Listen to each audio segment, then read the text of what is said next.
Hey, what's up guys? It's Bianca and welcome back to my channel. In this video, I will be sharing 5 tips that helped me pass the SLP Praxis test the first time around. Stay tuned to the end of the video so you can hear my experience when I took the SLP Praxis test at home. Okay, so let's get started. Tip 1 is to give yourself a timeline. And I know this might be difficult because you're not sure when to take it, or if you feel like you're ready enough to take it, then go ahead, go for it. But I suggest you wait till you have taken your core courses, such as the dysphagia, motor speech, language disorders in children and adults.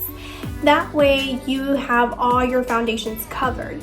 Especially because the SLP Praxis test is a comprehensive exam, all your coursework will help you pass this exam. So I suggest waiting till you're in your second year because you've covered most of the core courses by then. So you want to pick the right day and time to take the test. So I am a second year SLP graduate student and I'm graduating in May, so I decided to take the test in December. And this was based on previous cohorts and students that suggested for me to take it during the winter break. I scheduled the exam December 30th, and I made sure I had 2 to 3 weeks before the test date to give myself time to study. Some students say, you only need a few weeks. Some students say you need a couple of months to study. That all depends how well you performed and how confident you feel about your core courses and how well you did in those classes. So I gave myself 2.5 weeks to study. I don't know if that was the best thing to do because I felt like I was rushing to get through all the content within those 2.5 weeks before the test. So I made sure that I scheduled the test at least 6 months before my date of graduation, just in case if I didn't pass the test the first time around, then I had plenty of time to study again, regroup, and retake the test if I didn't pass the first time. So I made sure I gave myself some time just in case, worst case scenario. Okay, so recap. Tip 1 is to give yourself enough time to study and pick the right date and time for you. Okay, moving on. Tip number 2 is to use multiple ways to learn the content. So, you've already taken these courses and all the courses that you've taken during grad school are preparing you for this test.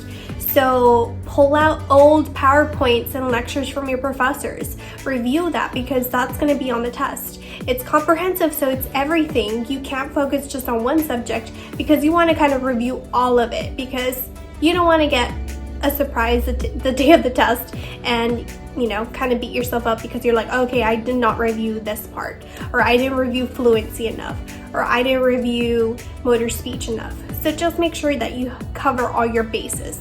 Here's an example of all the things that I used and to my advantage to help me study for the test. So Quizlet was my number 1. There was already multiple flashcards made by other students who have taken the test, so that was very helpful. Great way to study, and it did not take a lot of effort from my part because a lot of students have already created SLP Praxis deck of cards and they're ready to be accessed. So I used Quizlet to quiz myself and review content that I wanted to cover. Another thing that I used to study was the ETS practice test, and I used form A, B, and C, or it's form 1, 2, and 3, but I did purchase the 3 and the only reason that I did that was because I wanted to feel like I was taking the test. I wanted to gain some familiarity with the test and how the wording was going to be and what to expect the day of the test. I think that was really helpful because it made me sit down and work on this exam for 2 hours. So I wasn't surprised the day of the test and I didn't fatigue the day of the test either.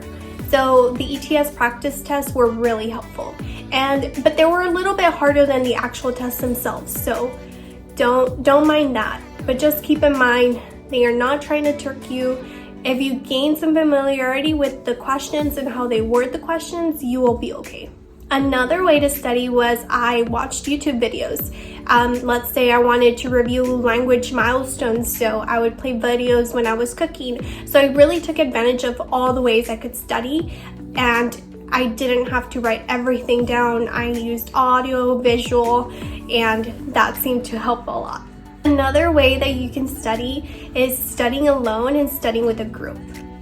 So I studied with a friend from California and I'm in Texas. So we did meet for an entire week at 10 a.m. in the morning, and we would study for about an hour or two, and we would just kind of quiz ourselves to make sure that we kind of covered all our bases and we were reviewing the same information, and it kind of forced us to be accountable and make sure that we're studying, days before the test. And the last way that I studied was I used the Advanced Praxis Review book as pretty much my Bible and my guide. So I went through the entire 14 chapters in those 2 weeks because of course I only had like 2.5 weeks to study. So I read a chapter a day. So the book has 14 chapters.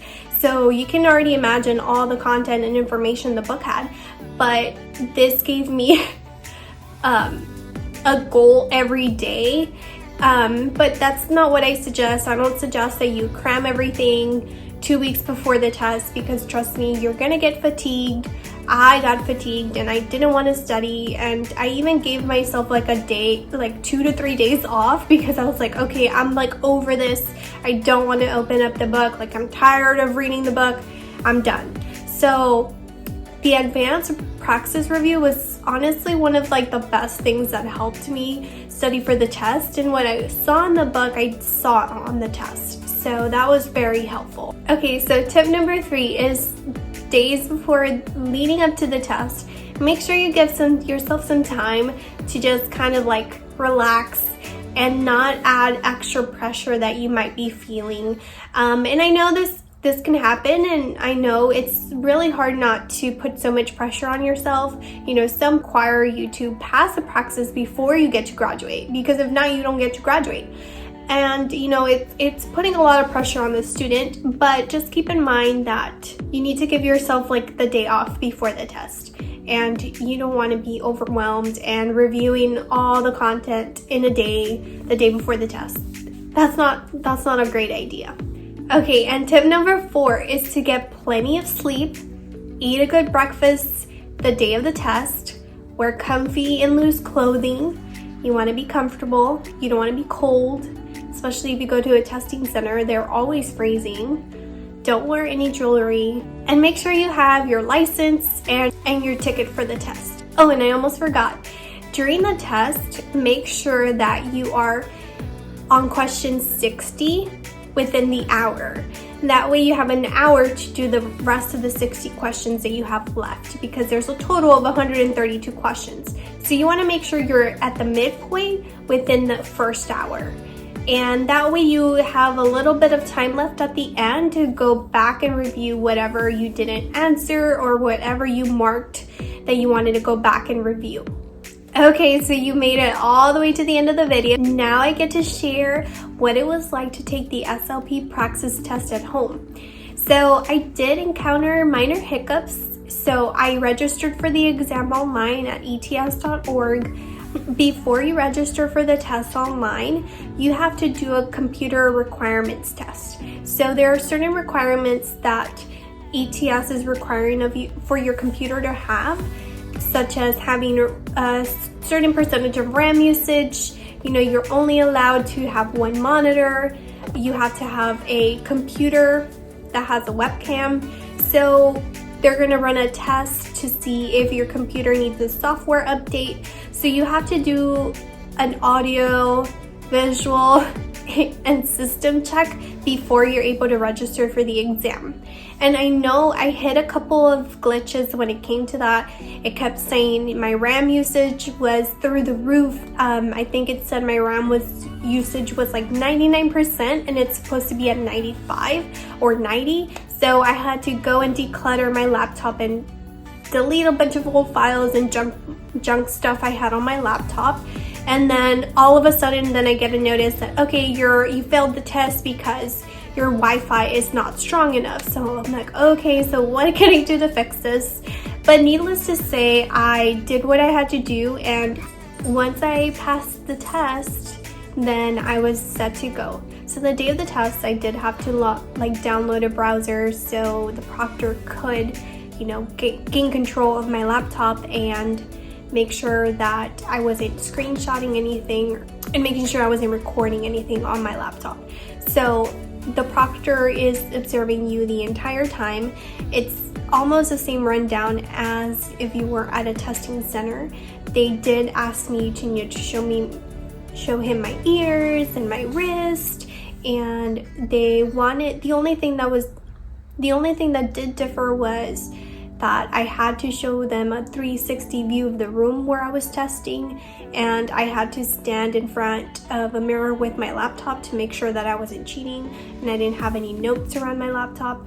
So they do take precautions to make sure that students are not cheating. So instead of driving out somewhere and having to wear a mask the entire time, I had the test, in the comfort of my own home.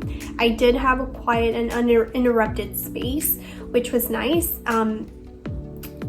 And since I do have a lot of test anxiety, it was not as bad when I took it at home because I had gained some familiarity with the test because I took the ETS practice test at home in the same location where I took the real test. So that helped a ton. I don't suggest you take it at home if you can't focus at home very well, or you have a lot of distractions, or you can't find a quiet, uninterrupted space. So when I did take the test at home, the proctor was watching me the entire time. I honestly forgot that I was being watched. I think I was like biting my nails at one point and I was taking the test, but everything went fine during the test. I didn't have any technical issues and the proctor was very responsive. So I did have a chat open just in case if I needed to ask him a question. I could go back to that chat box and, type in my question. But other than that, it was really nice because I didn't have to drive anywhere and I didn't have to wear a mask.